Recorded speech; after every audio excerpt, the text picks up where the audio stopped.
Everyone, হঠাৎ করে আমি আর সোনা পাপা মিলে বেরিয়ে পড়লাম কোথাও যাওয়ার জন্য। আর বান্টি কিন্তু সাথে যাচ্ছে না, আমরা দুজনে একাই যাচ্ছি। তো আমরা এখন দুজন মিলে বসে আছি আমাদের বিশ্বরপাড়া স্টেশনে ট্রেন ধরার জন্য। তো ট্রেন তো চলে এসেছিলো, সেখানে ট্রেন ধরে আমরা চলে এসেছিলাম দমদম স্টেশন। আর দমদম স্টেশন ঢুকতে ঢুকতে আমাদের গন্তব্যস্থলের স্টেশন কৃষ্ণনগর লোকাল চলে এসেছিলো।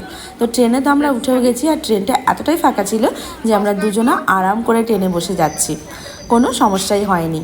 আর বসে থাকতে থাকতে চলে এসেছে আমাদের গন্তব্য স্টেশন কৃষ্ণনগর সিটি জংশন। তো দেখো স্টেশনটাও কিন্তু একদম ফাঁকাই রয়েছে, বেশ ভালো লাগছিলো, যেহেতু রাত ছিল, আমরা রাতের বেলায় গেছিলাম। তারপর স্টেশন থেকে নেমে গেছি, এখন দুজনে মিলে যাব অটো স্ট্যান্ডে, আর অটো ধরতে হবে।